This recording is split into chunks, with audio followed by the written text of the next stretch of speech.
So ఇక్కడ నిన్నటి question చూసుకున్నట్లయితే the mean of 50 observations was 36. It was found that later than an observation 48 was wrongly taken as 23. The corrected new mean is అన్నాడు అనమాట.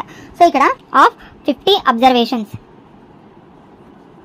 Is equal to 50 into 36 కదా. So ఈ value వచ్చేసి మనకి 1800 అవుతుంది. సో ఇక్కడ వచ్చేసి ఇందులో 49 అబ్జర్వేషన్స్ సేమ్గా ఉంటాయి. సో టోటల్ 49 అబ్జర్వేషన్స్ టోటల్ సేమ్గా ఉంది. అయితే యాక్చువల్గా వాడు 48ని 23 అని వేసుకుంటే ఈ 36 అనేది యావరేజ్ వచ్చింది. సో 23 ఈజ్ ఈక్వల్ టు 1800 అనమాట. సో టోటల్ ఆఫ్ 49 అబ్జర్వేషన్స్ ఏమవుతుంది 1800 మైనస్ 23 అనమాట. సో ఈ వాల్యూ మనకి 1777 వస్తుంది అనమాట. సో ఇక్కడ చూసుకున్నట్లయితే మనకి కరెక్ట్ యావరేజ్ అన్నాడు. సో మనకు కరెక్ట్ యావరేజ్ కావాలంటే 23 తప్పు కాబట్టి 48 ప్లస్ చేసుకొని ఈ 49 అబ్జర్వేషన్స్కి యావరేజ్ చేద్దాం. So 1777 plus 48 divided by total number of observations మళ్ళీ 50. సో ఇక్కడ చూసుకున్నట్లయితే ఈ వాల్యూ మనకి 1825 వస్తుంది బై 50.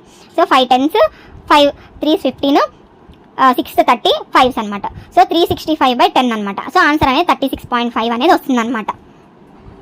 ఇక్కడ వాటి క్వశ్చన్ అనేది కనిపిస్తుంది మీకు. The average height of 30 boys out of class of 50 students is 160 centimetres. If the average height of the remaining boys is 165, the average height of the whole class is అన్నాడు అనమాట.